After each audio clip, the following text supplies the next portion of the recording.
Hey, it's Werner, and this is Finding Frequency. And I'm a bit hesitant in saying this because it's been a long day, but also a good and productive one with another workshop under the belt. A lot of work done in that one. It's always surprising to me how you think something's going to go tough, and then generosity of people, and it just really went well. People were open. It was a good session. Repeating the same tomorrow, and hoping for the same results. But then also, I'm also kind of always cautious because when you think something's going to go one way, it usually goes the other way. And that's kind of the agility that you require when you facilitate these sessions. At the end of the day, it's all about the people who attend the sessions and how they feel and how they collaborate. So it's also important for me to find a way with my team members who are also super helpful to facilitate this. And yeah, it's kind of important to have a clear objective in mind. Always. I know it's an old cliche to say that, but I think that's the most important thing. I know I'm being very vague because I can't really talk about all the details, but one thing I can say is that it is related to diversity, equity, and inclusion. It's a difficult topic, and we're all exploring it together. But then there's all kinds of interesting things that come out, and I was reminded again today by something that someone said in one of the sessions. Because they had a conversation with someone who's, I always like, and I'm going to say the word that I know, like disabled, or just has different abilities. You never know. And this is part of the journey, is to figure out how do you say it properly. And this person said, I'm only disabled when my work or my job or my employer makes me feel disabled. So that's kind of an interesting thing, right?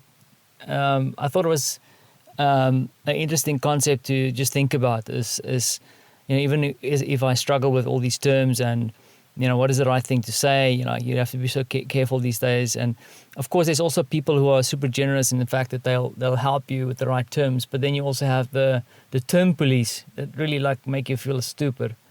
But I don't want to talk about that because that's something really small. What I want to talk about is this whole idea of how your employer, your situation, or your friends or your family can make you feel disabled, feel different, feel abnormal, feel a way that you don't want to feel.